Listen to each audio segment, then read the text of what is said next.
when I changed my slide, did you see a change just now? Yeah. I see. Welcome alternative voting methods. Great. Okay. We're expecting a few more people, but I think we should go ahead and start. And Okay. unless somebody has an objection or something they want to say or do. Okay. I'm hoping Gunnison Valley shows up because, and I had hoped Brian Woodruff would show up, and I'll mention him later, but he's in New Mexico on a retreat. So here's our agenda, general business, and then we'll talk a little bit about proportional representation, what we've accomplished so far, what to do moving forward. Frank, you mentioned a couple questions you might have. You feel free to ask them anytime you want to. Anytime seems appropriate. Does that sound okay, Frank? That sounds fine. I may just spend my time learning about what you've been doing. That Okay. more appropriate. And this is the first time I've done this. I put the location for these slides, and I will put this in the chat. So, whoops. So that you can wait.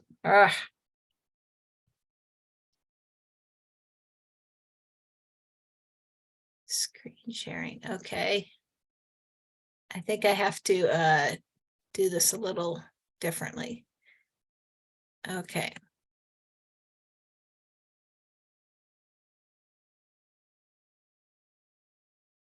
This is why we start right away, so that all these little things can happen before everybody gets here. Okay. There.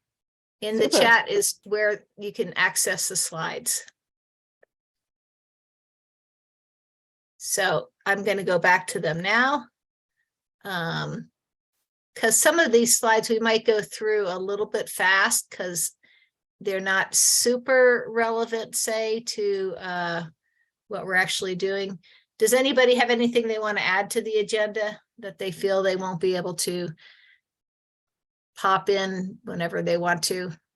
Mark Bonehorst is going to, I think that's how you pronounce his name, is going to show up the last 30 minutes, and he has something he wants to talk about toward the end. So we'll try to give some time for that. Yes. Not knowing you and the fact that you've just had a little bit more international experience, I'm guessing you have some thoughts on France and what the world of voting is like over there that might inform us. Moon Duchin has more about that than I do because she actually votes in the French elections. Right. And she's been talking to Jean Clellan. I saw signs protesting the increase of the retirement age, but that's a little different. Okay. Politics versus, yeah. Okay, let's go ahead and start. The last meeting we had Moon Duchin speak about single transferable vote, which is also known as proportional ranked choice voting. And for that, you need a multi-winner contest. And so a lot of our contests, like none of the state offices would apply to currently. We could change them so it could, but right now it doesn't. We have posted videos on our webpage for all of our meetings except this one by speaker request, but the slide deck is publicly available. Anything I forgot in the minutes that people think needs to be included? Okay, I'm going to move on. Here's our voting methods position. I think everybody here has been to a meeting before and has seen this. This is the State League's 2017 position. The three main points are highlighted: alternatives to plurality voting, differentiating between single winner and multi-winner elections or contests, and post-election analysis. And if I'm going too fast, just speak up. Okay. here are some upcoming events, and I wanted to highlight two of them in particular for all the people here. First, this week, from Thursday to Saturday, Irene Tynes, our state president, and Beth Hendricks, our executive director, are going to Las Vegas to attend the LWV US Council. This is held in odd years, and the convention, which was in Denver last year, is held in even years. In presidential years, the national convention is held in Washington, D.C. So just a little extra information. And if there's something that you want Beth and Irene to talk about at council, you should grab them quickly. There is something that Mark Bonehorst is interested in having them talk about, but hopefully we'll learn more about that at the end of this meeting when he shows up. A big deal thing I wanted to point out is this July 10th proportional representation presentation by the Larimer County's League member, Brian Woodruff. I've already registered for it, and I'm hoping that we can all work together so that Larimer County and the State League and the other local leagues can all be speaking with one voice. Maud, is the recording on? I don't see the little recording symbol. I do. It is. Okay, good. Because I'm screen sharing, I might not see it. And then another thing that I want to point out for people is the 15th of each month, Fair Vote Canada, which is a huge proponent of proportional representation, is having their PR 101 webinar. It's a half-hour presentation followed by Q&A. I have the two next events coming up and how you can register. And since I put the slide URL in the chat, you should be able to easily get to this information. Another thing that came up is a legislative summit that is organized by the National Conference of State Legislatures. It will be in Indianapolis. It costs like $1,000 to attend. This or more. And you know, some people are free. There are going to be people selling merchandise. There's going to be media. The National Conference of State Legislatures is actually based in Denver. My neighbor works for them. They're out by the old Stapleton Airport, last I heard. I went and visited my neighbor at work one day just to see what it was like.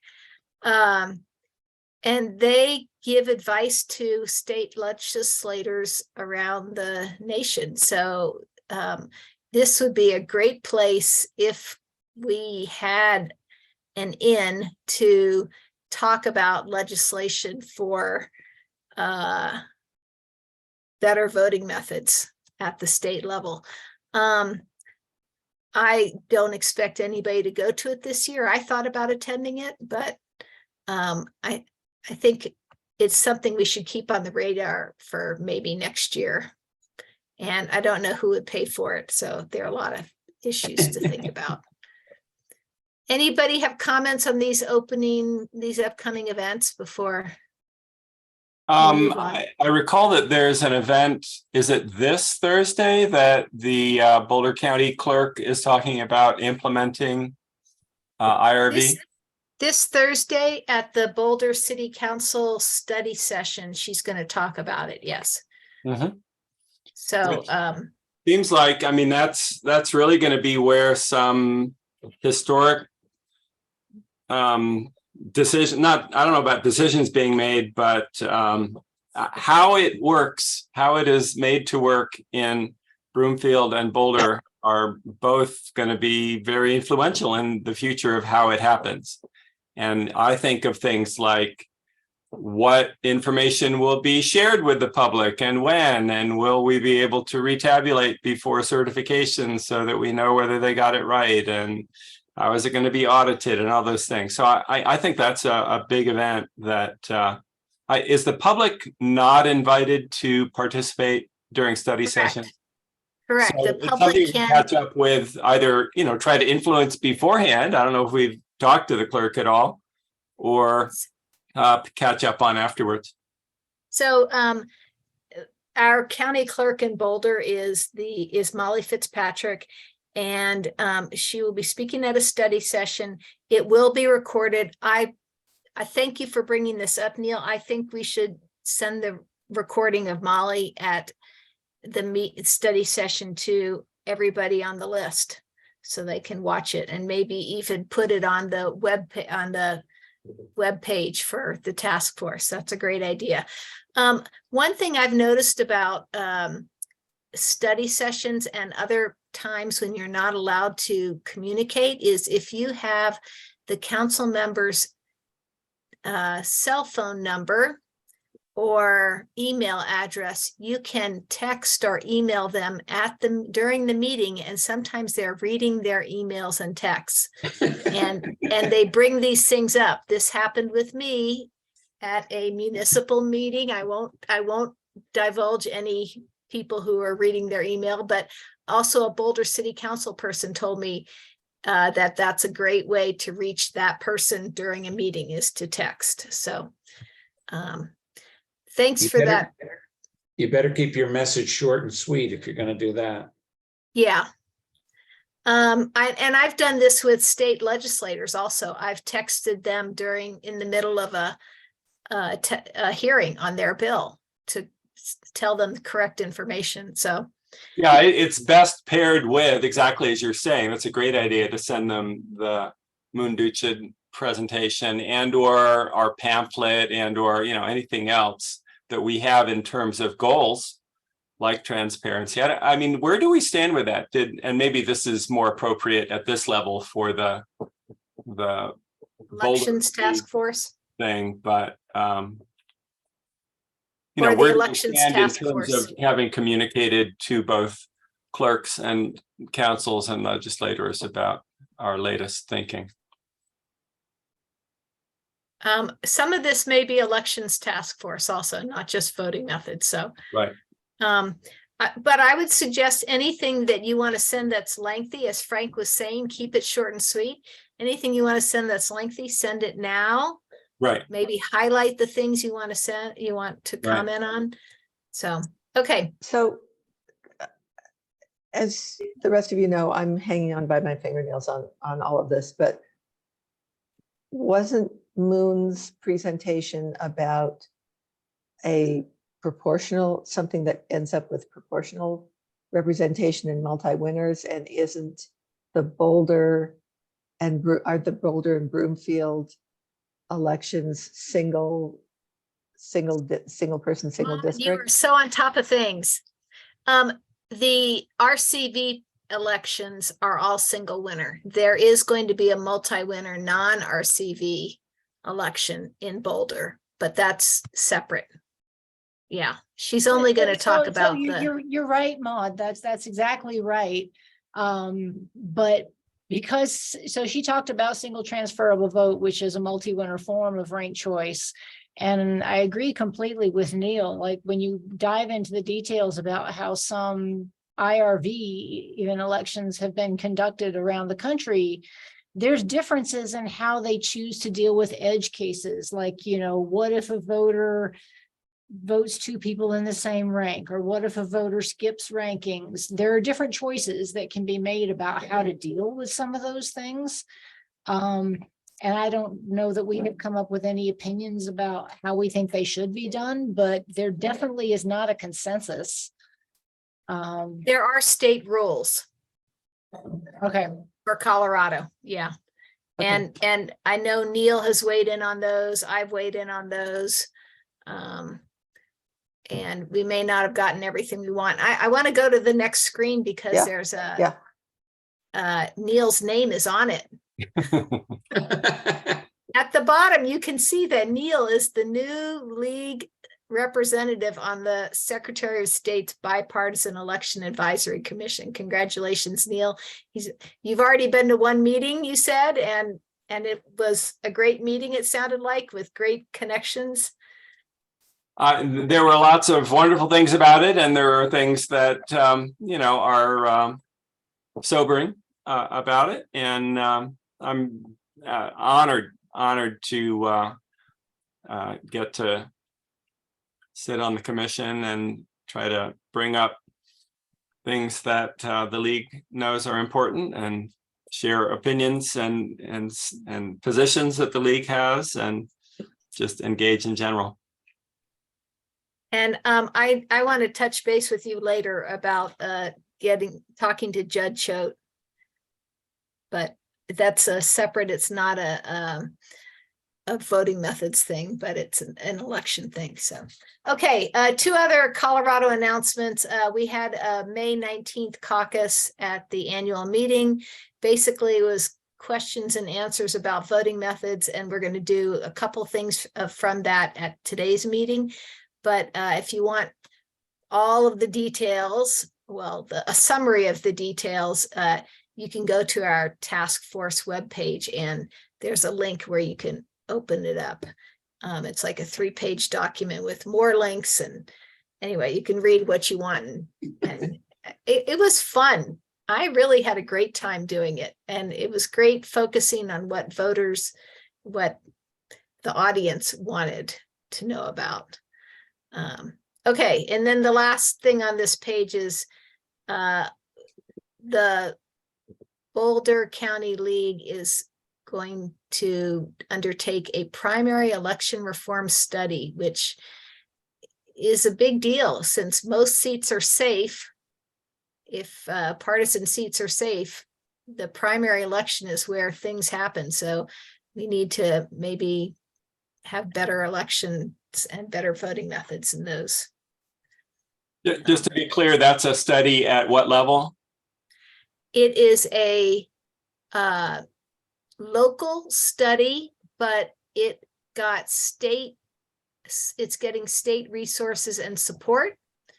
So anybody from the state can join, I believe. Maud has her hand up. So Maud. I thought it's going to result in a state position. It's a state study. It's led by the Boulder County folks, but I thought it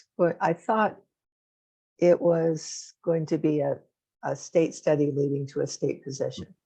I think if the study results in state consensus questions and state consensus meetings, and the board approves the consensus, approves the position, and then the members vote on it, the state members vote on it, then we have a state position.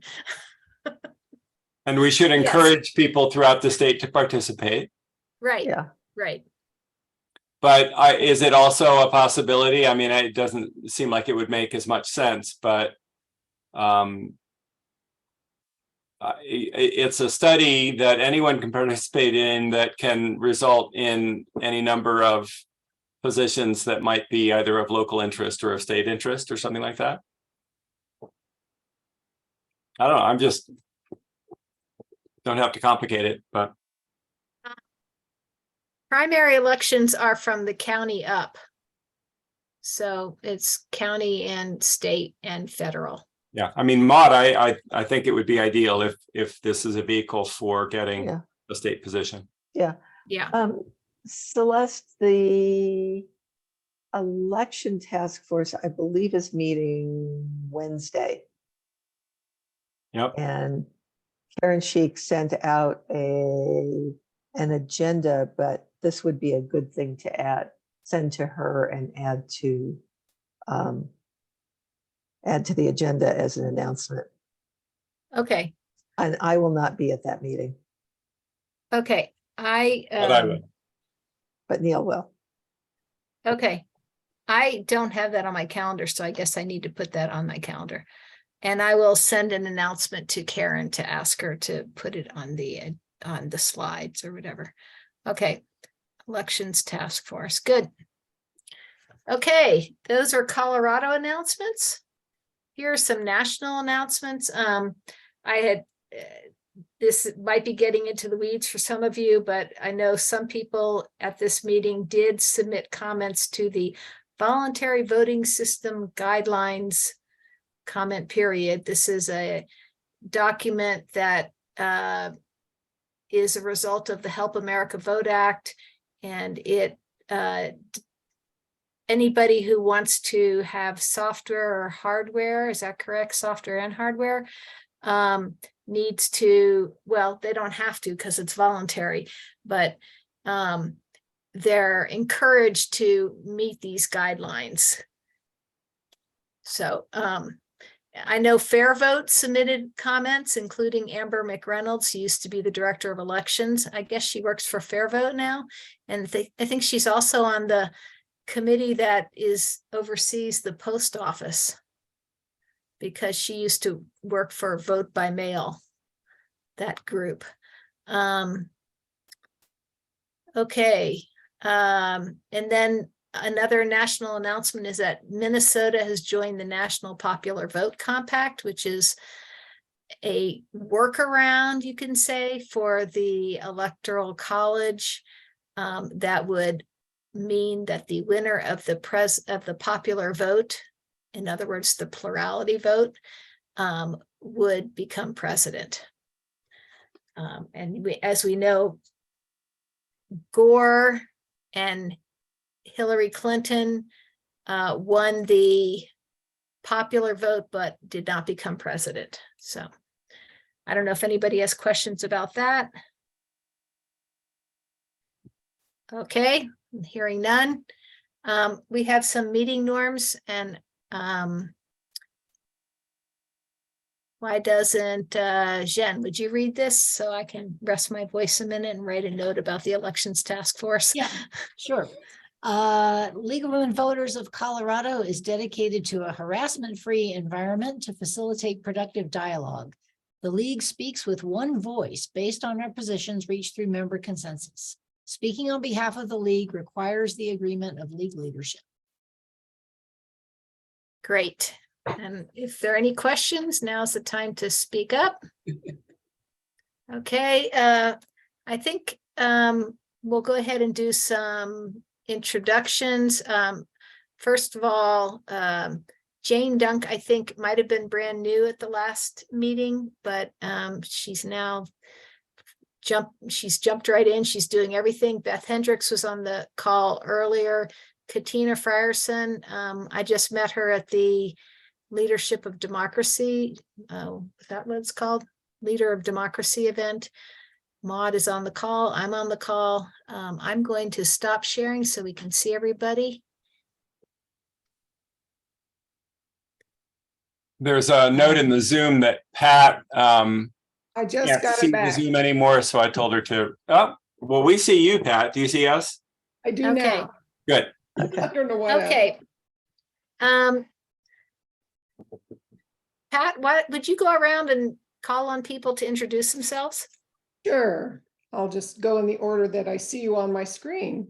Maud, Oh, I'm Maud Nerol, local member of Arapahoe Douglas, state co-director for Action and Advocacy, pronouns she, they. Jen, I'm Jen Cleland. I'm a co-leader of the voting methods team and the Boulder County League with Celeste. Frank, I'm Frank Bennett. I'm the co-director of communications with the Denver League. And I worked on the Legislative Action Committee for the state for about 10 years, assembling the legislative letter. Betsy, My name's Betsy McBride. I'm a member of my home Colorado League is the Arapahoe Douglas League. I'm currently state president of the League of Women Voters of Idaho. And at the 1,000 years ago, I was the state president of the League of Women Voters of Colorado. And actually found the new office across from the Capitol. But in any case, we're all tangled up with voting issues. We have a initiative that's hit the street related to ranked choice voting. And so I'm gathering information as fast as I can. We don't have a state position. Yeah. Anyway, so thank you for letting me come and hang out with my other Colorado colleagues. Great, that's terrific. Neil? I am a long-term student of election methods from the 80s or 90s, and am your current representative on the Boulder election, the Bipartisan Election Advisory Commission of the Secretary of State, and I have been a league member for 25 years or so. I'm not sure. I need to find out somehow. And delighted to be here with meetings organized by the incomparable Celeste with such a great team of participants. Great. I'm Pat Venturo. I'm also a member of the Boulder County League of Women Voters and on the voting methods team. And last but certainly not least, Celeste, you want to introduce yourself? I just put in the chat I think it's Idaho House Bill 179 is the one that is being considered. And there are a bunch of, like, South Dakota recently banned RCV. North Dakota tried to, but it would have also included approval voting, and which is used in Fargo. RCV is not used anywhere in North Dakota. The governor vetoed it, and they were able to sustain the veto, which was very exciting. There are a number of league members involved there. Arizona tried to ban all better forms of voting methods, and they were not able to do that. The governor also vetoed that, and they didn't have enough votes to overturn it, if I recall correctly. Basically, there are some places that have been banning RCV, but if you try to ban RCV and other methods, it hasn't been succeeding, which is an interesting, you know, anyway. So I'm Celeste, and I've been working on voting methods since 2011 or 2012. Fort Collins had a ballot measure in 2011. And we heard somebody from Fort Collins talk at our local league, and I got hooked. Yes, Maud. Your video has not gone wonky. Yay! I have done an update recently, although it wanted me to do one right before this meeting. It did go wonky briefly, but I'm glad to hear it's not. I don't see it when I'm sharing my screen. So I think we got everybody, right? Yes. And I know we're expecting, Jeff was supposed to show up, Donna Nielsen, and a guy named John Lemke.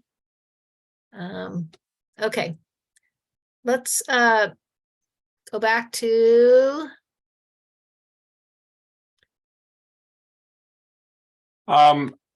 Celeste, I'll just note that you published in the chat a local file name rather than a URL that we can Okay. follow. Can you find the right one, since I put? I'll look for it. You bet. Okay, great. Okay, we've done meeting introductions.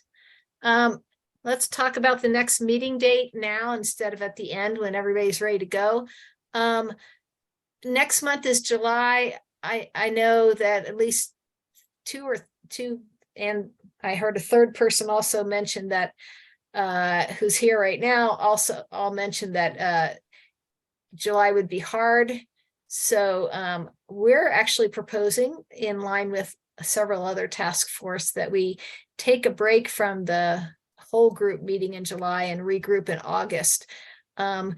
Betsy, if you want to meet with us, we'd be happy to meet with you. Maybe not the whole group, but and that may be more useful for you than hearing, like, if you'd want us to consult with you on what's happening in Idaho, maybe we could help you do that. Okay, so the third Monday of the month is August 21st, but the date of August 14th has been proposed, and there's nothing else on the calendar when I last checked the league calendar. So do people have a preference? I'll just say I'm the one who proposed the 14th because I am likely to be unavailable on the 21st, and I may not actually know until that day whether or not I'm unavailable. Jen is going off to Berkeley for a semester. Yeah, and the 21st is the first day of the program, and I won't know till I get there, whether there might be some evening thing that day. Right. The 14th seems reasonable if we're not going to meet in July. That was another thought. Yeah. Okay, so unless I hear some other objections, it sounds like we're leaning toward the 14th. One idea for the August meeting is to invite Justine Metz, who is the new interim director for the Center for Election Science, and she lives in Denver. CES advocates for approval voting. She's a very high level person. She's looking at, the center's budget and the center's long-term goals and things like that. But she said she'd be happy to join us and introduce herself and, answer questions or whatever. She is in Boston right now, so today was not a good day for her to come. So does that sound okay for me to invite Justine to come in August? I'm especially looking at the Denver person. Does that sound okay, Frank? I don't think I'm going to be here much of August, so it's pretty irrelevant to me. But To you, I will join. But And maybe I'll maybe you join can- from Michigan. We will see. maybe you can tell Denver people to meet up with her.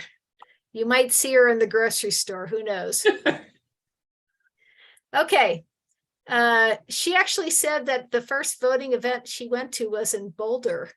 But I think it didn't go very well or something. Maybe it wasn't very well done. I don't know, but it was years ago. Anyway, okay. That's the end of the business stuff. Are we ready to Celeste? move on to Celeste, brief- would you be willing to send an email to Jane with the August date? I'm going to send it to Jane and to Beth. I've already pre-discussed this with them. Okay, super. Yeah. Good. And then, Okay. when you get a speaker, then you can put some snazzy title. Right. meeting. And it might be more just a hello, my name, meet so-and-so, not so much a topic of conversation. Okay.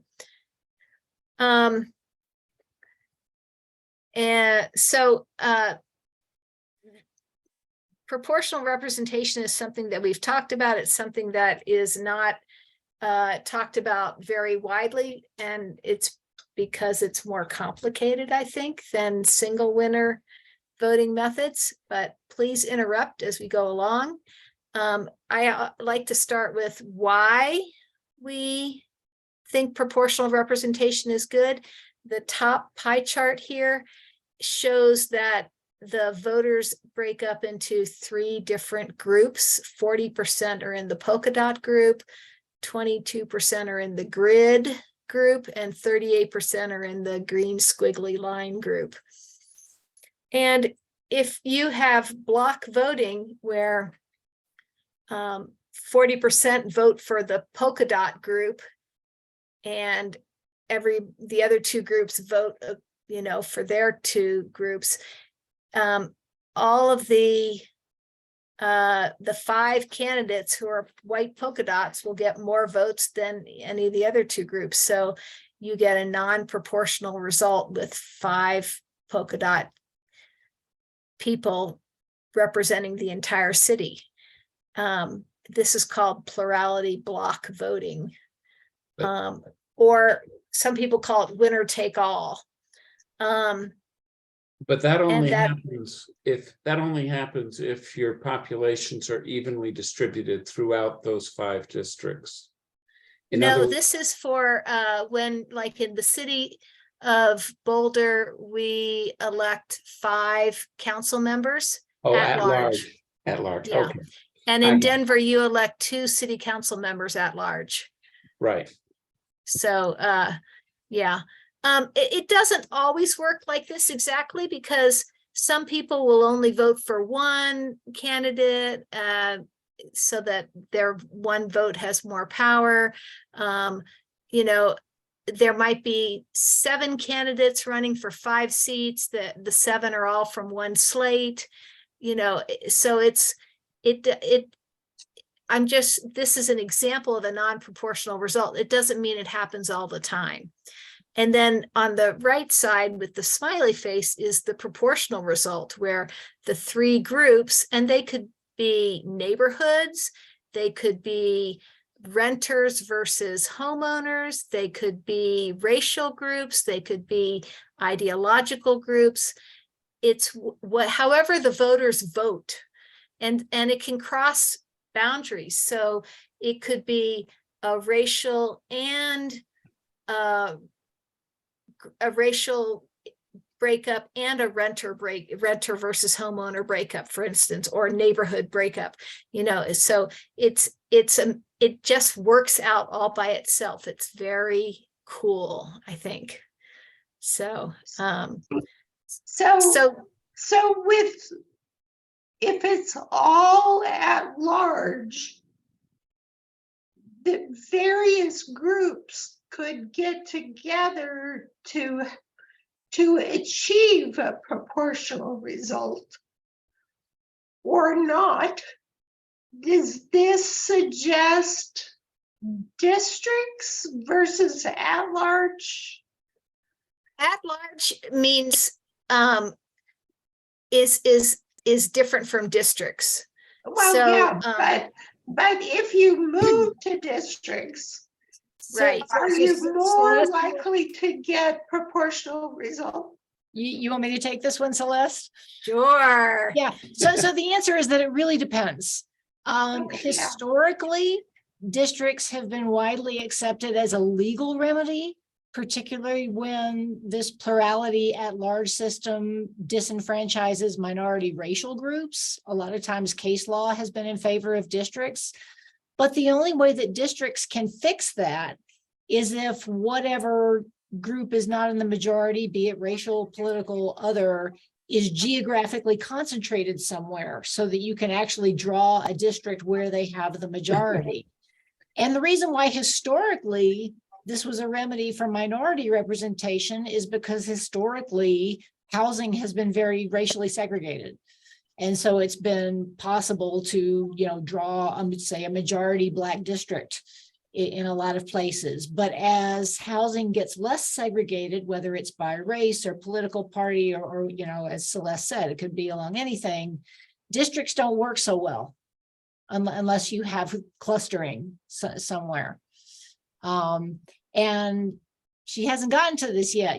Trying to get a proportional result like this is very dependent on the voting method that you choose. But there are voting methods that can produce a proportional result with at-large elections. And in fact, you have to have an election that's going to elect more than one person in order for these systems to work.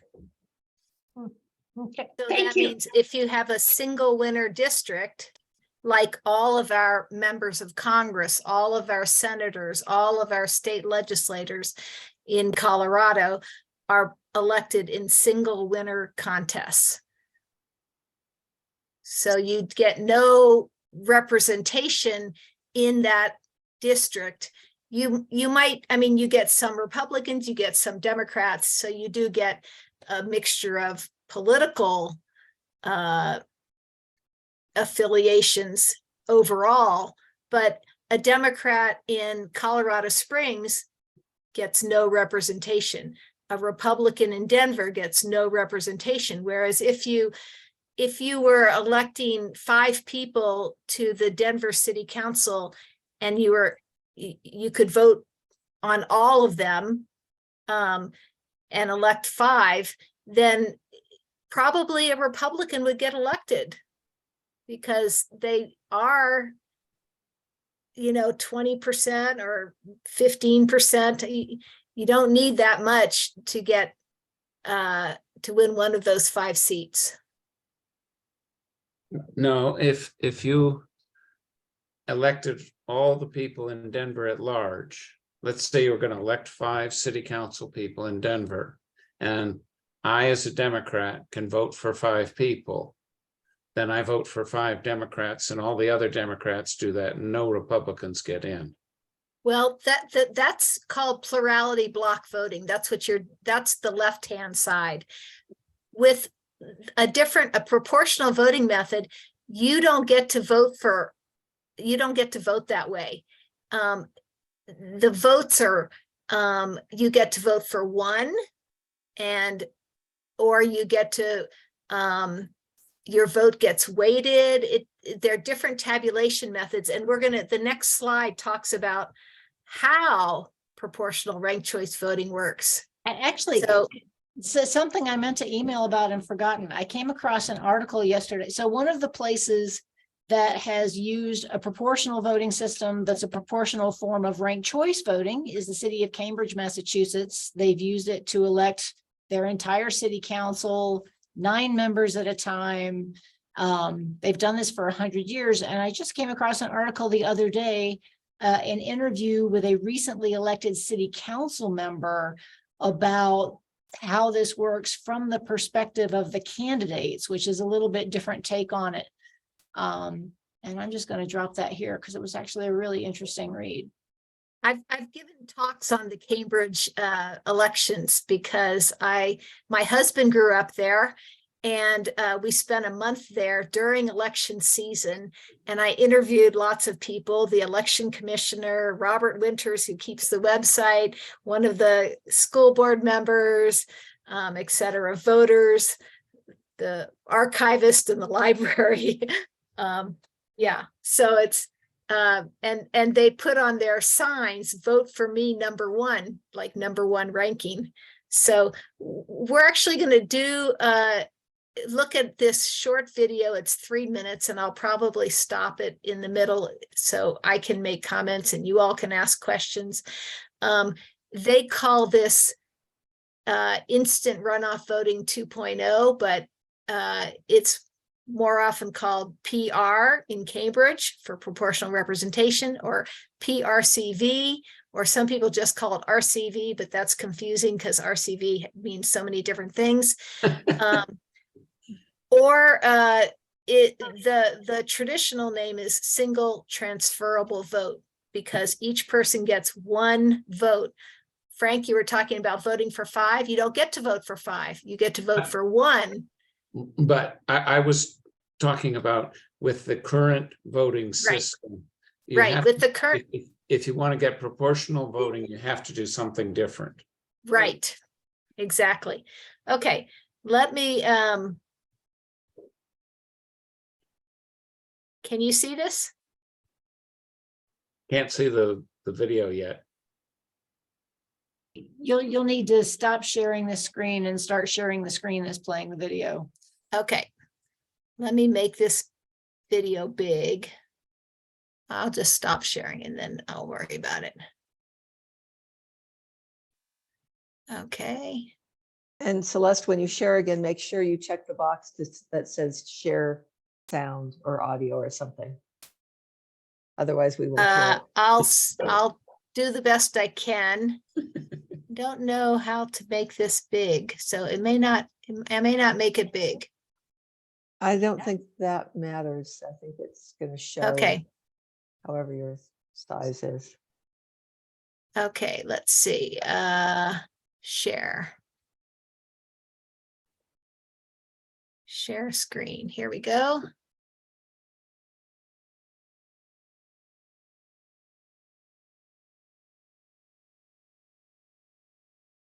Can you see it? Yes.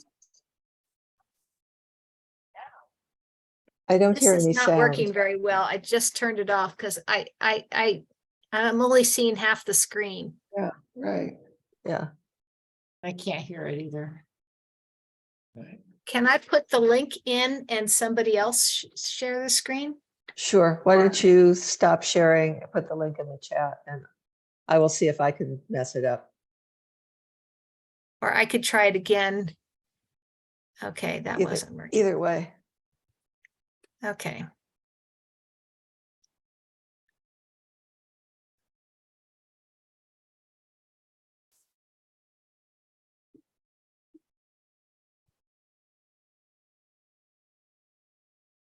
Yeah. Okay. I think I have it now.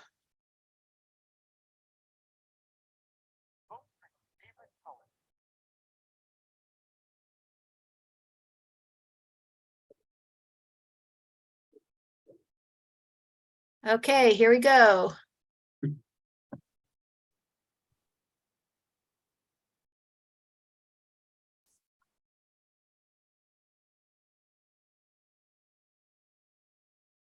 Can you see my screen?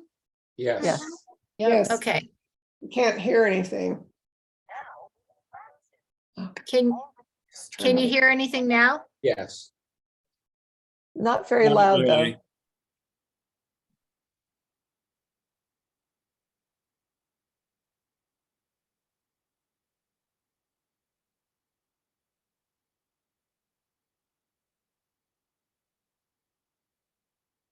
If there's, Celeste, is there I audio? can't hear Because I it. can't hear it. Can't hear anything. Yeah, I can't hear any dialogue. Okay, so how do I do the audio? You know where it's asking you which window you want to share screen. There's also a checkbox, I think at the bottom, that says something about audio. There's also you here, need to- You need to stop share. okay. And try share again. Oh, share sound. Here, I see it. Yeah. Okay. Okay.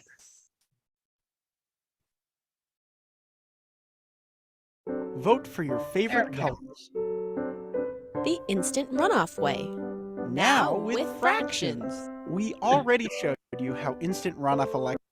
So they called it the instant runoff way, but usually instant runoff refers to the single winner version. So that's a little confusing, but we'll move on. This is multi-winner proportional RCV.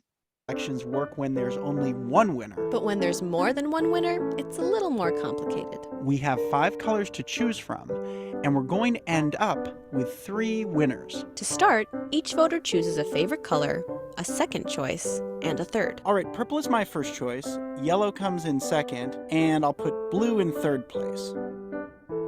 Now we need a And everybody knows you only have to choose a first choice if you want your vote to count. You don't have to choose a second and third.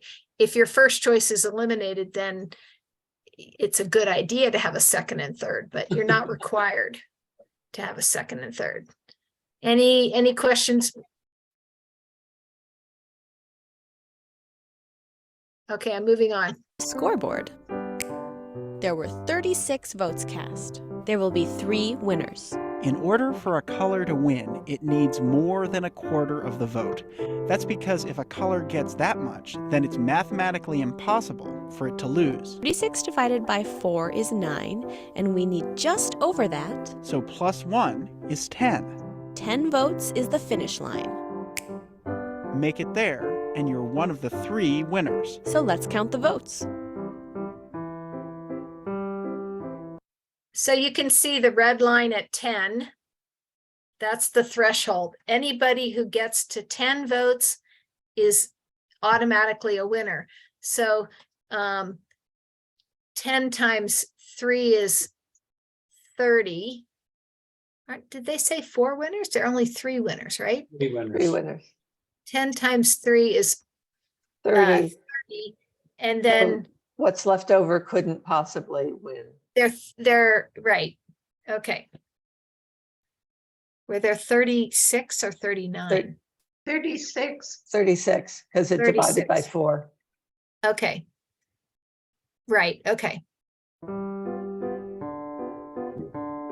No one's reached the finish line yet. That means it's time for round 2. And Orange got the fewest votes, so it's out. So right now it's doing the same thing that regular instant runoff voting does. It's going to the second ranking, I should say. Everybody okay so far? Yep. Everyone who voted for Orange first now gets their second choice. Purple reached the finish line. In fact, Purple has more votes than it needs. That means each purple voter can take back a fraction of their vote and still leave Purple. This taking away a fraction of your vote, this is the single transferable vote part. You get to transfer part of it. And this is so powerful. This means it's totally proportional. It's not semi-proportional. It really means no wasted, well, very, very few wasted votes. With enough to win. Under instant runoff rules, that's exactly what they get to do. Purple has 2 votes to spare. And that gets divided among the 12 purple voters. So each of them gets 1/6 of their vote back. And that little piece will go to their next choice.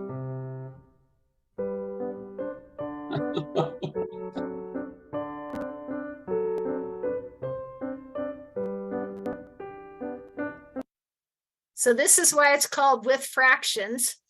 And most proportional voting methods deal with fractions, maybe all, maybe not. Yeah, almost all of them deal with fractions. But this is a very powerful part, and it's good to have this visual. And does anybody have any questions on this right now? And Mark Bornhurst just joined. Great. Bornhurst? Yeah. Sorry, Mark. I Now accidentally Blue left has you in reached the the waiting finish room. line. No votes to spare, So no more fractions. Green is in last place. You know the drill. Most of these votes are for colors that have already won or are already out. We call those ballots exhausted. Yellow didn't quite make it to the finish line, but there's no one else left. So we have our 3 winners. The instant runoff way. I really like that in this example. I said before that if you reach the threshold, you automatically win, but some people can win without reaching the threshold. And that's what they're showing with the yellow. The yellow comes in third. And so if you had a situation where like the first 2 winners got a 4-year term and the third winner got a 2-year term, you would see that yellow would get the 2-year term.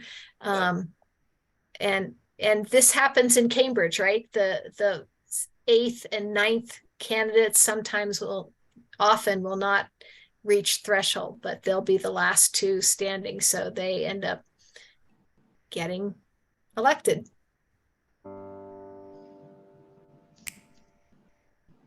So Celeste, it's not uncommon to have staggered terms on, say, a county commission, where 2 of them get elected in presidential years and 3 of them get elected in non-presidential years, even years.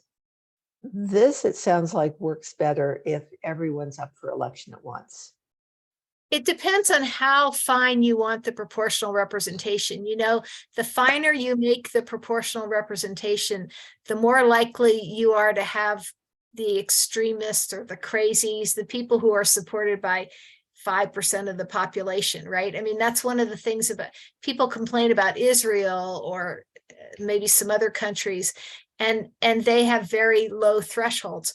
With this one, it was 25% +1, right? So you needed 25% of 36 is 9, and then plus one more vote is 10. So if you got 10 votes, you could win. If you were electing 5 people, you would take that 36 divided by 5, one more than 5, which is 6. You'd only need 7 votes to get a seat. So when people worry about that, one of the things you can say is, well, you can change your threshold to not have so many fringe candidates get elected. But yeah, I just want to say one more thing. The other thing is that fringe groups exist in this society, and do they deserve representation? It depends maybe on how big they are, and will they control the board or the commission or the legislature? Right now, we already have some fringe people in the legislature, and but they don't control it, and they won't control it under proportional representation either. Yeah, so some of it depends on the size of what the body is. So, in a county with only 3 commissioners, you probably would want to move to electing them all at once. If you had, a legislative body with 20 or 30 members, you might be happy with electing 5 at a time. If we were to do this for something like the Colorado State Legislature, where the House has 65 members and the Senate has 35 members, what you might actually want to do is, instead of electing everybody at large, have multi-member districts. So say each district elects 5 instead of having single member districts that elect 1, for instance. There's, like Celeste says, there's a philosophical argument to be had about what you want the threshold to be to achieve representation. And then that determines how many people you want to elect at the same time. I think in the political science literature, it seems like 3 to 5 is a pretty good number. In addition to the problem of fringe candidates, one problem with electing too many at once is voter exhaustion. So in Cambridge, they elect 9 at a time. Voters can list up to 20 candidates if they want, but very few voters They changed it. It's now limited to 15. They used to let you do as many as there were. So the year I was there, they let you do 26, rank 26. And they have but the thing is, in practice, most people don't rank more than 5. Right. Because they don't have the energy for it. So, so as a practical matter, if you want voters to pay attention and vote intelligently, you probably don't want to elect too many at once.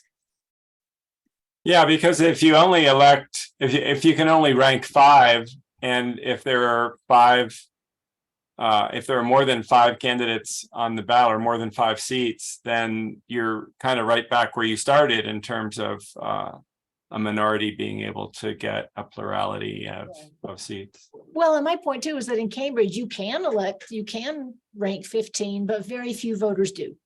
But that really supports your point that if you have too many on the ballot, that too many winners, then people are just not going to give enough input to avoid getting back to the problem Frank was worried about, a while ago, which is it turning into more or less a block voting scenario.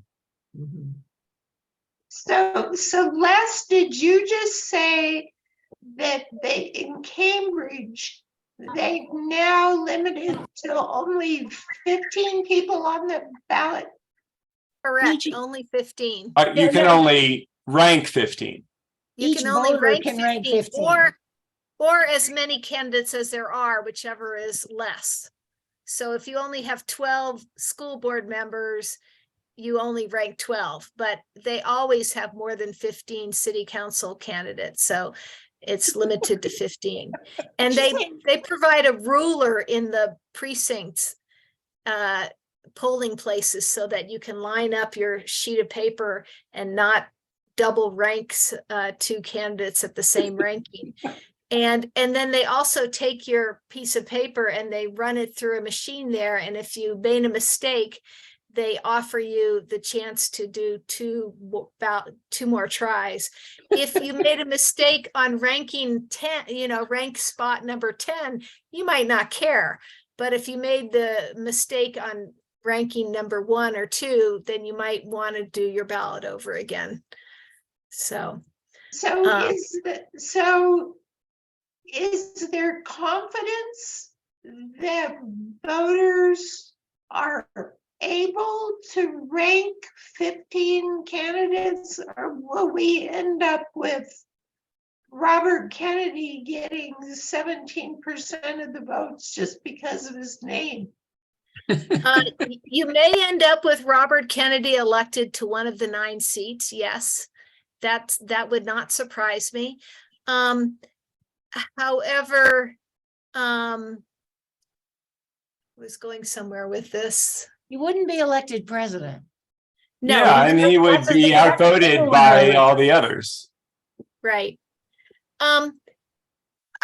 So they've been using this in Cambridge since 1941. And they did it all by hand. And so they have a way where they don't use fractions. Instead, they take, like, it depends on how many over surplus you have, but they'll do like every 7th ballot will get transferred. So they transfer whole values. They don't do this fraction thing like in the video. However,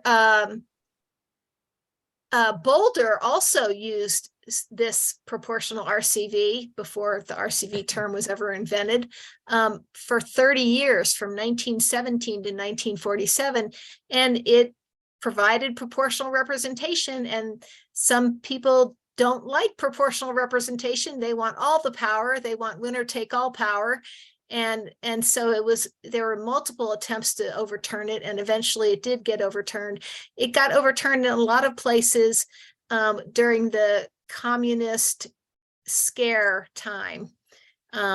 People were worried about communists getting elected, and some did get elected because they're part of the population. But yeah, and blacks got elected, imagine. So yeah.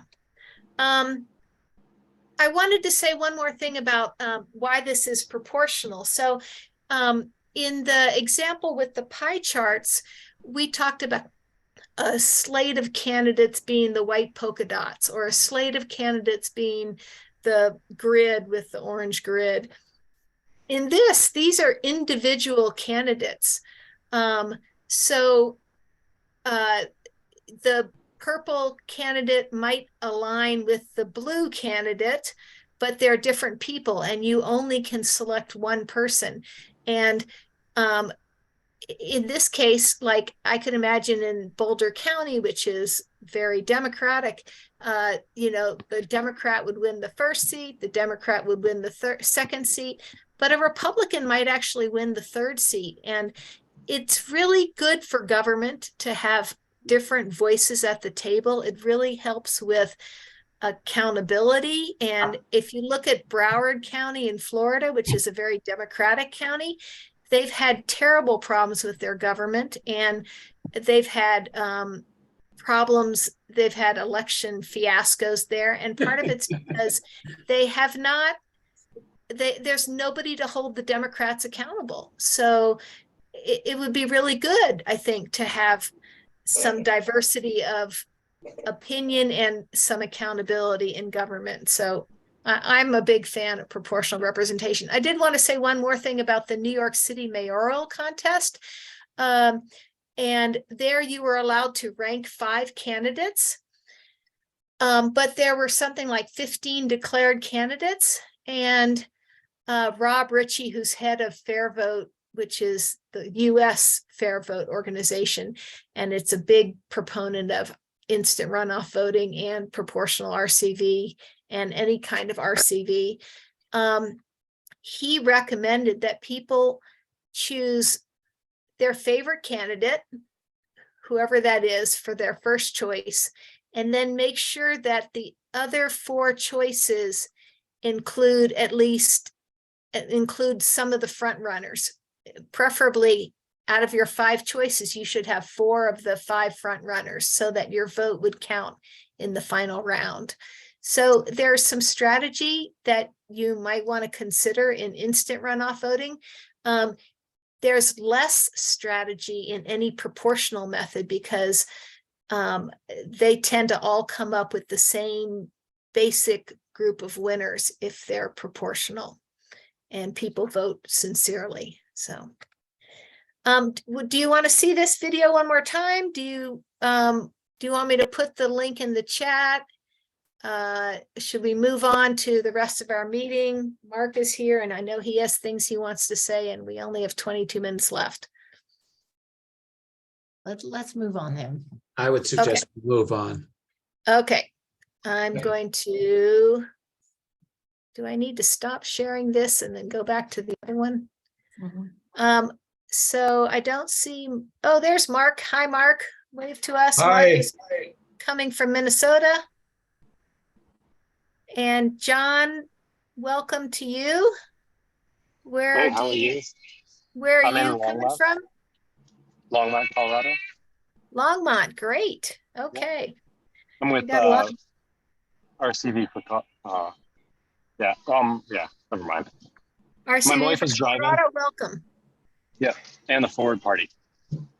Oh, great. Okay.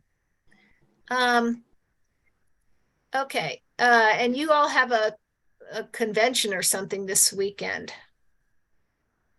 Yes. The Some- national some- leadership is coming, and Yeah. Andrew Yang will be here next Monday. We'll be meeting with him. Yeah. And he's one of the founders of the Forward Party. Okay. Okay, let's go on to the rest of our meeting. Sorry to cut the introduction short there. And but the slides for this meeting, if somebody could go back to the chat and copy them again for the people who just arrived, that would be great. I hope you can see these slides again. Okay, let's talk about what we've accomplished so far. We had some early thoughts on what to do, and correct me if I'm getting any of this wrong or you have a different perception of the situation. We were talking about having better single winner voting methods for all statewide offices, using a proportional voting method for bodies like the state legislature, and maybe having better presidential primaries that would give voters more voice. Some things that we've learned along the way: changing state elections is a very big lift. And maybe we should consider changing local elections first. But some of those local elections require the Secretary of State's assistance. So we still have to work at the state level for some of these. The Colorado Constitution might be like Maine's Constitution. In Maine, they're not allowed to use the instant runoff voting or any other kind of RCV for state general elections. They can use them for state primary elections. They can use them for federal elections.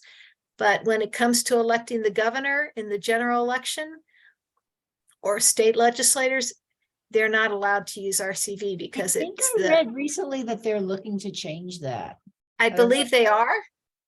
But if our Constitution is like Maine's, we would have to follow their example and change it too. So it's something we probably need to do some more research on. And another thing we learned is that state legislators do not really understand proportional representations. And one question is, should we focus on educating state leaders? So that's where we are to date. The next 5 slides are ideas, discussion topics for moving forward. They're not the end all be all. They're up for discussion. So, and Mark, your idea is on here, so we can talk about it too. Okay, so there are 2 ways to implement better state and federal voting methods. One is through legislation, there are 3 groups or 3 entities that might bring a bill idea to a legislator. And I had a wonderful chat for about an hour with Representative Judy Amabile. And some of this stuff is based on things she said. So an individual could go to a secretary, could go to a legislator and say, I have an idea and I've done this. And the simpler the idea is, if you're an individual, the easier it's likely to pass or to get written up as a bill and to pass. If you have a more complex one, you probably need an organization behind you or a department like the Secretary of State to help get those ideas turned into bills and then get passed into laws. A second way to implement a better voting method at the state or federal level is through an initiative. You know, the league has done this with amendments Y and Z. This requires a ton of money. I don't think anybody collects signatures without paying signature gatherers these days. Okay, so that's ways to implement these.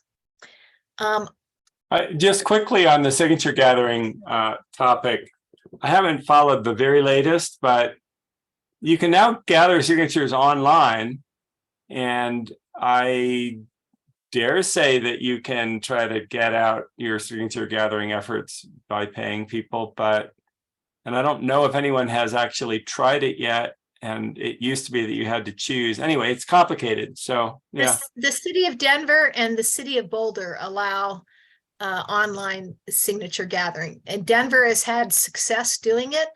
And you get up to the minute signature verification. Boulder does not have that, and people are complaining, and they want the Secretary of State to be able to help Boulder do this. Everybody in Boulder that has tried to do an online petition has decided to also do paper. Because it used to be you had to choose one or the other. So did they finally at least fix that? Right, but now you can do both, but it's not easy, evidently. Yeah. So, okay. So the next question, Celeste, just on the previous slide, another way to legislation is a 2-step process, which is legislative session number 1, create a task force, legislate, and then that task force looks at stuff, and then the bill or bills comes from the task force. Yeah. And then another, so that's a good idea. That's another bill idea, but it's a bill idea from a task force. And then a third one, which I didn't put on here, is a referendum where the legislature says, okay, here's an idea. We don't want to pass it, but we're going to present it to the voters and have them pass it. And they have to do that for constitutional amendments. So if our Constitution, what? Or for raising taxes. Or for Tabor taxes, yep. Yep. Raising any taxes. Yeah. Well, aren't some cities are debruced, so they don't have to so much anymore. No, I was talking about the state legislature. The state legislature, yeah. Okay. So the next question that I thought of was, what do we want to accomplish and what can we accomplish? And so here are 4 ideas of concrete things that we could work on.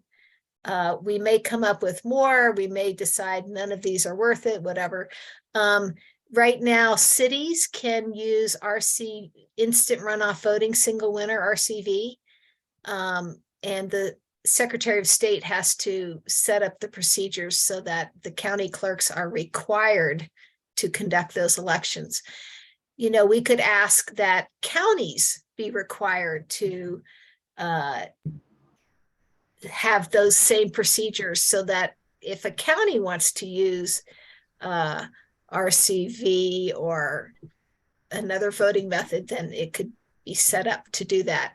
When House Bill 1071 was passed, I asked the sponsor to include the multi-winner proportional form of RCV, and he said, I think that's too big a lift. And so he said no, but maybe now would be a good time to do it. So that bullet point about House Bill 1071 is one idea with multiple different ways we could expand it. And we'd have to talk about what we can accomplish and where we want to put our efforts, because Are you sure on that? Because when I read HB 1071, it clearly has rules for how proportional votes are counted. The rules for single transferable vote. the Secretary of State has rules, but House Bill 1071 only requires the Secretary of State to set up procedures for instant runoff voting, only instant runoff voting. And it's requiring that for single county municipalities by this year, when Boulder and Broomfield are going to use it, and for multi-county cities like Erie and Aurora, I think it's another 2 years before that happens. Yeah. So I know this bill pretty well, so I'm pretty sure about that. The rules. Well, the bill maybe, but the rules are written. Like I've read them. Yeah, The Secretary the of State has rules written. are written, but the what can happen is the county clerk can say, oh, I don't want to do a proportional RCV election, and they don't have to. But House Bill 1071 says county clerks must do the single winner instant runoff voting elections. But if our county clerk has said, nope, I'm not doing proportional RCV. I don't have to, I'm not doing it. You can run it yourself. Boulder did for 30 years, but that was, 100 years ago. So, yeah. And the rules don't fully cover all the things that you would want to cover in a PR race.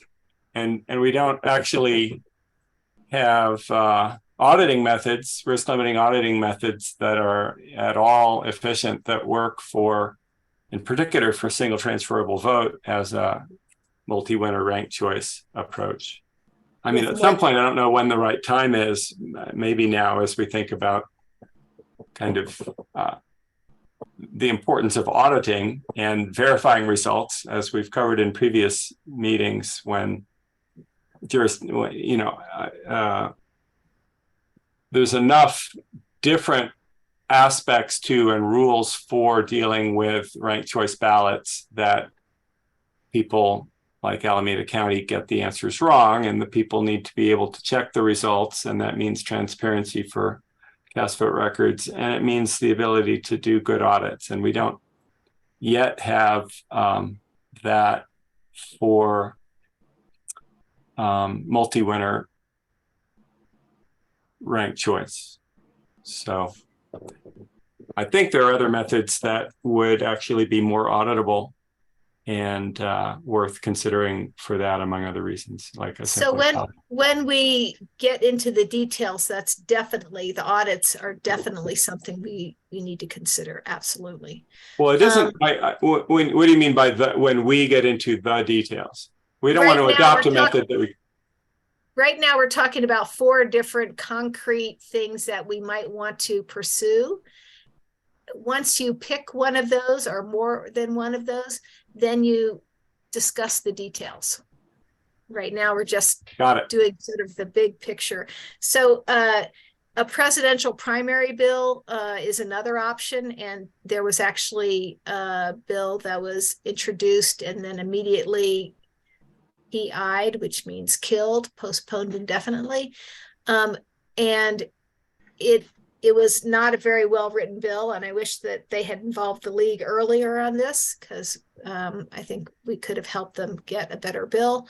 But there are 4 states that used a proportional bottoms-up RCV method, not the one that I showed the video of earlier, but a bottoms-up RCV method with a 15% threshold to allocate delegates to the national convention. And then, so this is another idea, and this is one that already has traction in other states and doesn't seem like it would be opposed to our state constitution. The third bullet point here is a presidential general election bill using a better voting method, or we might consider all federal general elections. And Mark, this is your cue if you would like to talk about your idea. Sure. So the National League of Women Voters has a moonshot goal, the audacious goal of reforming the presidential election system within the next 50 years through a constitutional amendment. So there's a focus on presidential elections. And I think a 50-year, multi-decade effort, you're talking about baby steps, initial reforms on the way toward a big reform. The most important initial reform that can be done to the presidential election system, which could be implemented in 2024, is to implement an alternative voting system. And the two that make sense are ranked choice voting, if you can set up that complex system in your state, or approval voting, or approval voting.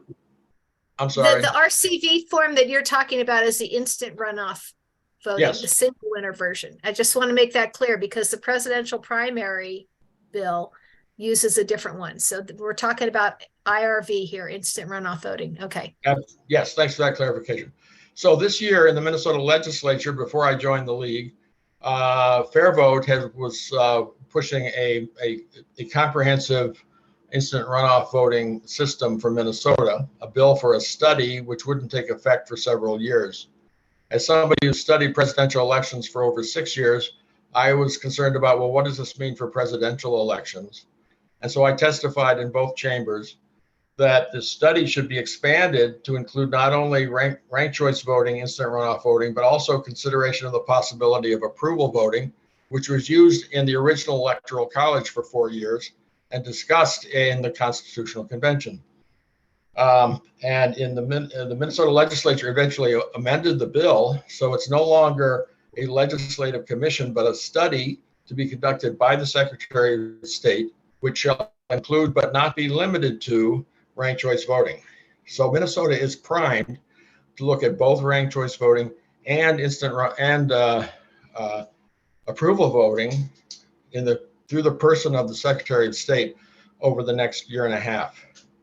So I have been suggesting in Minnesota and to Celeste and also to the folks who are organizing this year's council in Nevada, the National Council, which is meeting this week, that the League of Women Voters should consider seriously the possibility of supporting this idea, which is just use some sort of alternative voting system in presidential elections. It could be either system, depending on the peculiarities of your state. It's already set up in Alaska and Maine, but others might just want to use approval voting since it's so simple.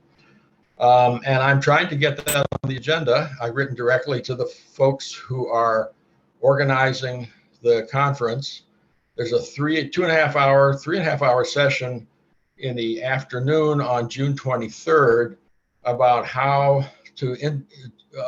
different states are in different. The reality is different states are in different conditions in terms of whether or not to implement this national, or how to begin implementing the national moonshot. And I'm suggesting that states that support approval voting and states that are studying different election systems should be in one of the small groups and should start discussing this at council on June 23rd and get the ball rolling toward this very important and very practical reform. So I think that's enough said. Mark, yeah. Is this this would be 51 different elections like it is now. Right. And it would be every state it would be a federal bill that No, it would be a series of state bills.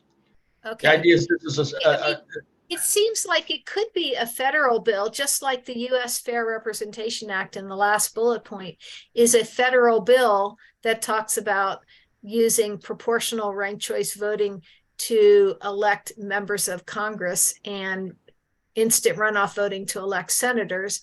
The problem is the difference between Article 2 and Article 1.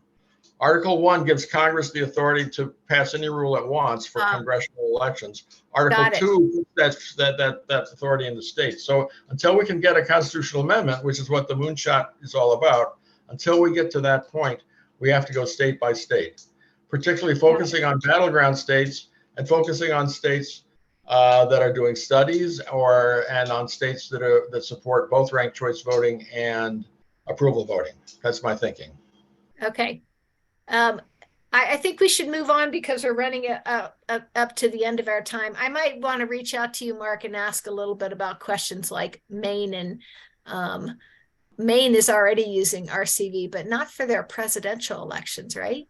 I think they are. They are? So, okay. I think they are. I think so. Okay. I was thinking a small group would have Maine and Alaska and Colorado and Minnesota and Connecticut and North Dakota and Missouri. That'd be a great small group to take a look at this on June 23rd. It's my idea. Okay. I put a link in the chat to that meeting. Thank you. Okay. I'm going to move on to the last thing here because we have a few more slides. The fourth idea that has come up, and we can always add more, these are just discussion topics, as I said, is to elect the members of the state house and the state senate using proportional RCV. We could also propose a different kind of proportional voting method, but that would be a much bigger lift. So that's not written in here on this slide, but it could be added. Okay. Is there anything else that we need that people think we might want to try to accomplish? I don't think we would do all these in any given year, but is there anything else that we're missing maybe? We had talked about single winner state elections, but we may have a problem doing that because of the Colorado Constitution. So maybe that's something we would hold off on for now. I would, in this context, bring up auditing and voting methods have a very intimate relationship to auditing. And I think we want methods that make auditing, feasible. It doesn't help to have any contests. If any contest is not audited, then you can't have the confidence that you want for it. So, and different methods have very different implications. So I think it's worth, and I'm embarrassed to be realizing this now, but the meeting that we already discussed on Thursday and input to that, and any similar meetings that might happen in Broomfield where they're actually implementing new voting methods are a great place to emphasize the importance of that and work towards the transparency and methods that are necessary. So I somehow put auditing in here as something that's urgent and important. So it might be something that goes on slide 4 here, or on this slide right here under educate.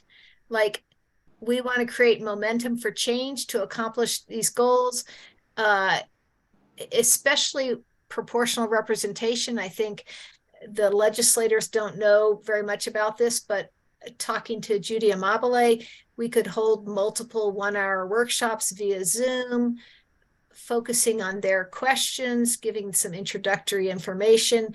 And we might especially want to invite legislators who are going to see bills like this, legislators who are on the State Affairs Committee. We might even want to analyze citizen testimony. And that citizen testimony might include auditing, auditing is definitely part of education of this. And we want to empower people to choose the voting method that will work best for them, that works for the voters, the elected officials, the election administrators, etc. Another big part is if we want to accomplish our goals, we have to network with people who have the legislature's attention. So some electoral reform groups are listed, Represent Us, America Votes, Common Cause. There are quasi-governmental groups such as the Colorado County Clerks Association and the Colorado Municipal League. If you've got their backing, legislators are much happier to go forward with that bill. You know, legislators are always looking for wins. And when a bill passes a committee, the committee chair will usually say, congratulations. And I feel like that's not the right thing to say personally. It should be like, this is a great bill, or this, you know, something, but not like it's not a star next to your name. It should be good for the state or not good for the state.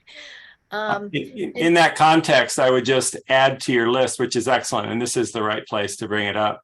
The Secretary of State's office has the legislature's attention, and the Bipartisan Election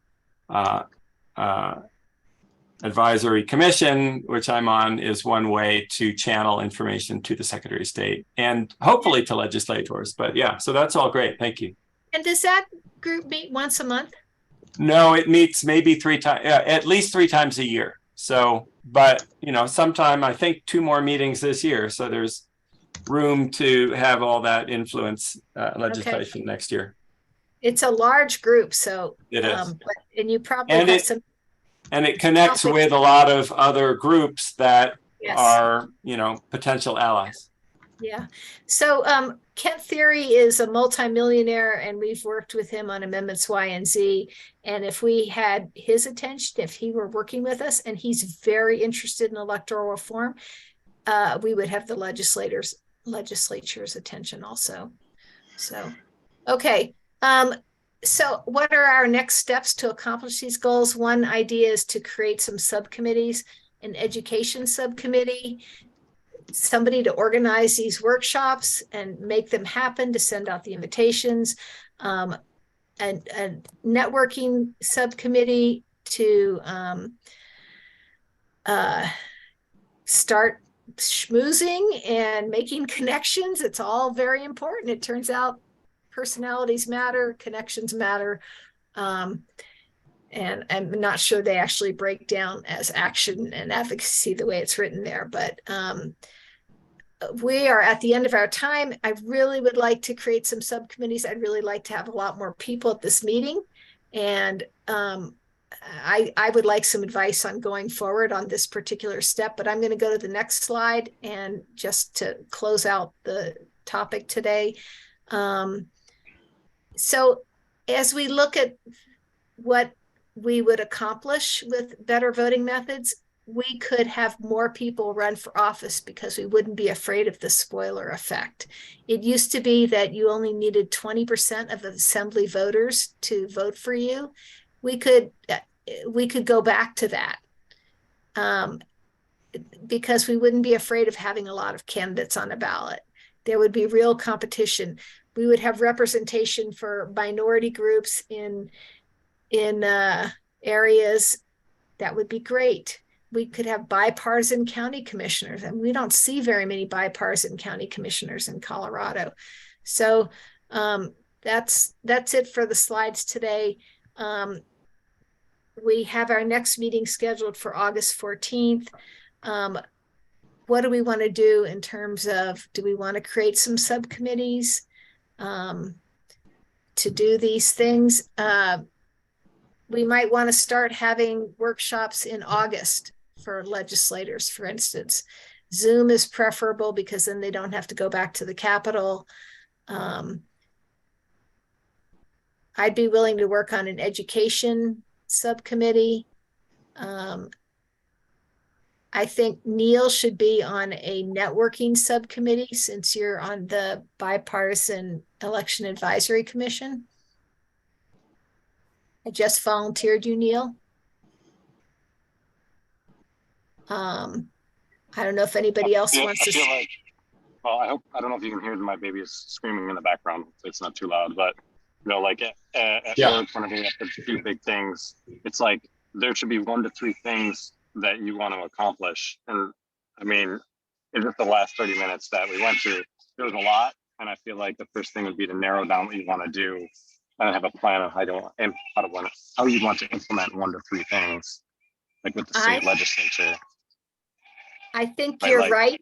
And no matter which of those things we narrow down, I think we're going to need to do education and networking. But you're right, like, and we talked about not having a meeting until August, but do we just hold off on everything until August, or do we? What do we do? This is an unusually small meeting, and if we get better participation in August, we might have better luck staffing the subcommittees. Yeah, agreed. I also think if people are motivated and want to start working on things, maybe for the next meeting we should write down pros and cons of these 4 different concrete things we could work toward. Yeah, and maybe what would be helpful is if I pitch what I'm doing, because like I'm going to be doing things. To be clear, I'm Sure. the voting reform lead for Forward. And you'd be like, well, John's going to be doing this. So do we want to be aligned, or are we going to not do the same thing? In your next meeting, I don't mean to hijack this, just like from my work experience, like send out an agenda and like at the top of the agenda being like, we need to make these decisions by the end of the meeting. So it's clear, like everybody needs to have an opinion on and an answer to the questions that we want to answer. Like what top 3 priorities, what subcommittees do we need, and who's doing what? That's what I would recommend. I think that's a great idea. John, I'm going to let Maud speak to working with the Forward Party. Are you there, Maud? I am,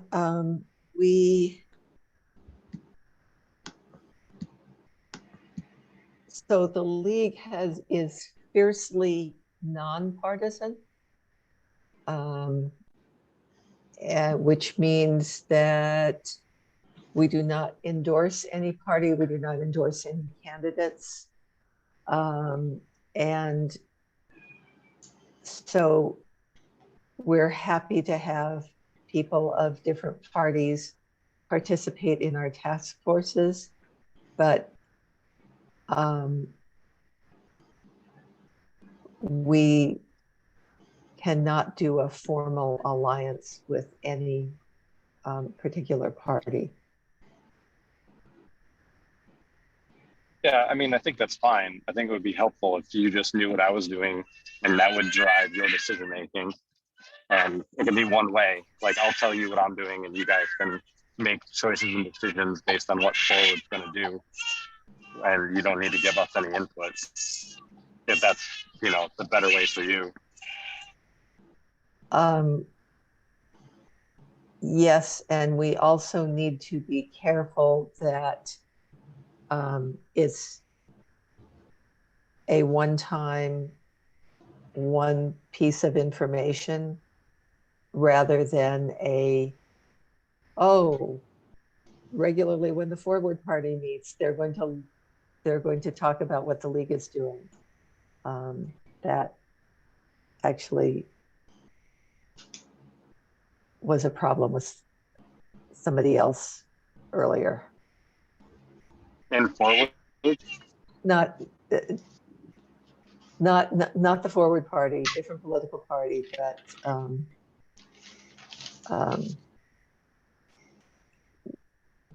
we just need to be very careful about any sort of relationship with a political party. Yeah, that should definitely be, I understand where you're coming from. I would definitely it would be helpful to have that written down because the folks in the Forward Party are really passionate, but they also assume that everybody that wants things changed are okay with us, there being very thin walls between other organizations and thinking that everybody else is just going to be aligned with us. So I think that we just need to be very clear with everybody we communicate with in forward, like, hey, like, there's a big wall between us and this is what we share. Yeah, it would be very important. Is there a way that we can share, draw something up? And this is relevant to the primaries task force also, write up something that we share with all parties, not any particular party, with all of them, that has generic advice for picking good candidates or good voting methods or. So actually the sign up for the task force, when we all registered for the task force, there is a, let me get to it. There is some text.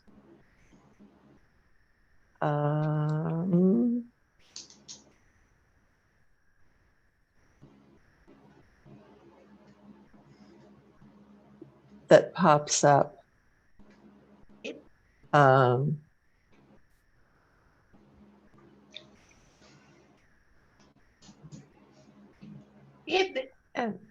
It's inevitable that league positions are going to align with various parties at one time or another. But being able to, but that doesn't mean you can't be in an information exchange. That doesn't mean that you can't meet together. There just isn't any time where there's a meeting, a public meeting, where league is one of the sponsors and a party is the other sponsor. This behind the curtains information exchange is not, it's not prohibited by nonpartisan policy. So Yeah. Betsy, we actually had problems with more porous information exchange than was reasonable. And so I just dropped into the chat the text that we all have to say we agree with in order to register for task force meetings, Colorado task force meetings. And so it talks about confidential, it talks about not being harassing or threatening, but it also talks, talks about keeping discussion confidential.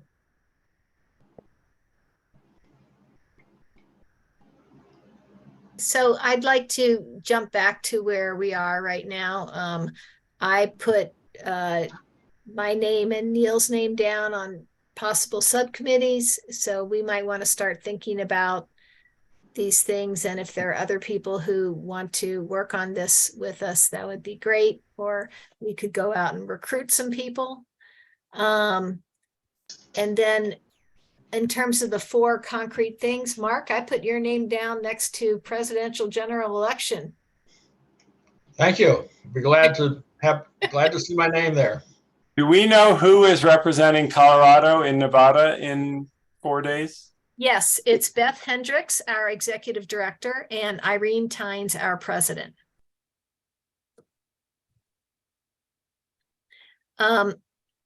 So moving on, Jen, I put your name down next to the U.S. Fair Representation Act, because I know you've worked on some of this. I don't know if that's okay or not. Are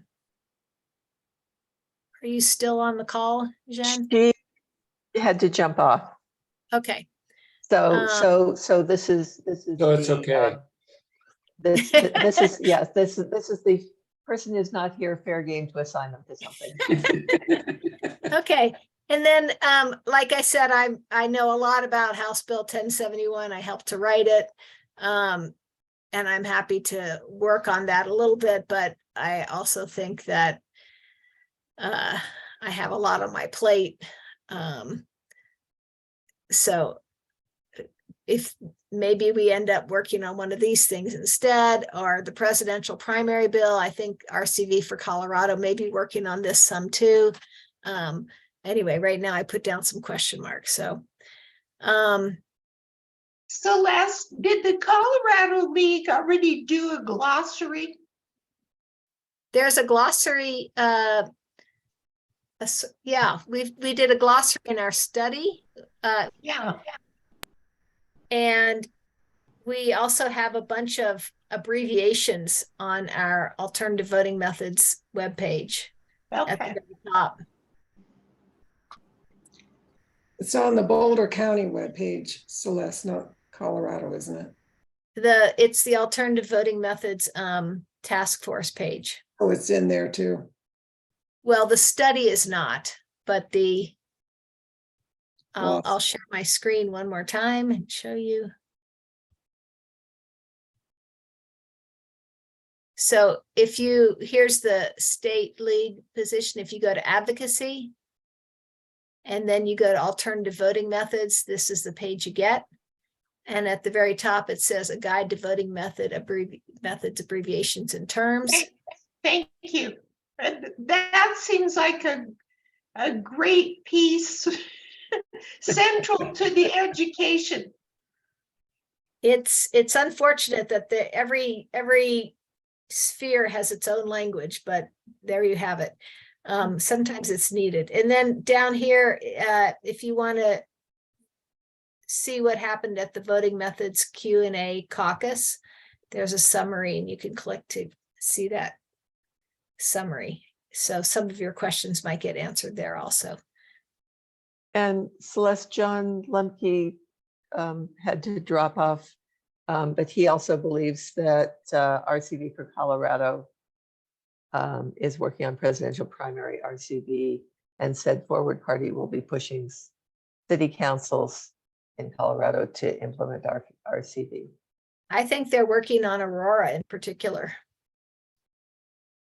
Yeah, I do need to go, but yes, one of our state leads is going to be working hard to get Aurora to switch. Yeah, I don't know if that's the things that you want me to share or not, but I mean. I already knew that. Okay. Yeah, you must have spoken to, what I've noticed about the people in Forward is they don't realize that a lot of other people are devious and don't say what they honestly believe and mean, and they're manipulative. The people in Forward are not so far, but yeah, they're too trusting, in my opinion. So are you saying that like the League of Women Voters is manipulative, or? No. Like I met up, like I had a debate with the Stop RCV folks at the Western Conservative Summit, right? And like the public arguments for being against RCV is very different from when I had a personal conversation with him, right?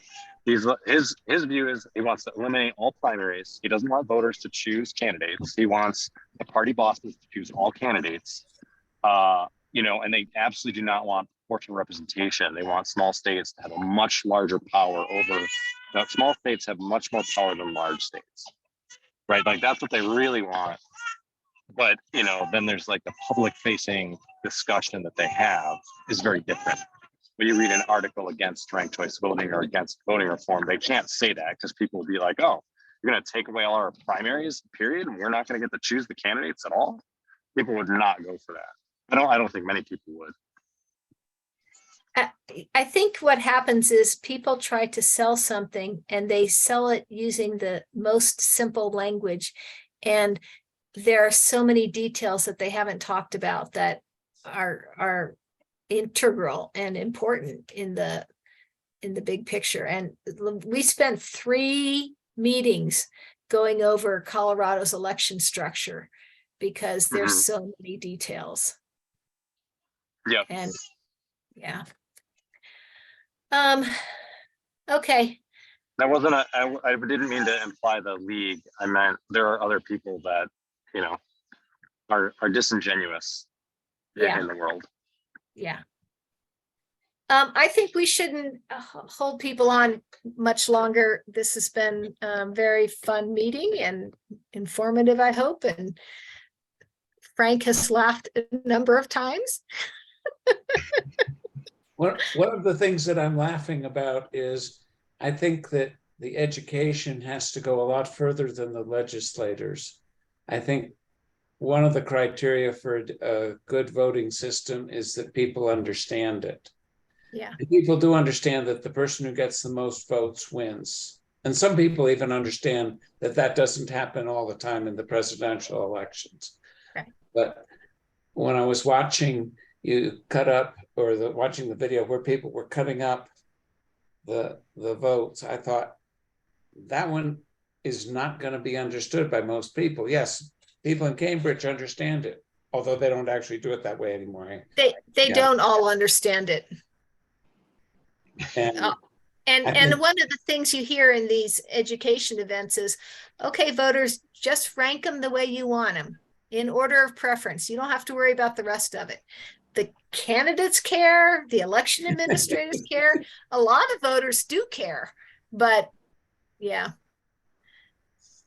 anyway, I think that's an issue. And I'd be happy to work with you on the education if we broaden it past the legislature. great. Great. Yeah, I worry a little bit that the legislators are too busy to, and this isn't a high priority for them. So somehow we have to figure out how to target the ones that we want to target. And we've talked about maybe having a speakers bureau that would go around and be available to give presentations on voting methods. So you're Mr. Communications guy. Let's do it. Not easy to do, but yes. Okay. And we probably better limit it, decide what voting methods we want to talk about, because if we want to talk about 6 of them, we will lose the audience pretty quickly. Yeah. I think we never talk about single winner and multi-winner in the same, at least in the groups I've talked about. We never talk about both of them in the same presentation because that doesn't work. My guess is taking the Colorado legislature, for example, and switching it from a single representative for each district to multi-member districts. I suspect that would be difficult. I think change is hard. We have that in Idaho, and it doesn't really change proportional representation. So explain how it works in Idaho. You elect 3 So- at a time. Okay, bye Maud. You're making me host or whatever. Or I'm You already- are host. Let's Okay. turn off the recording. I think we can. Oh, yes.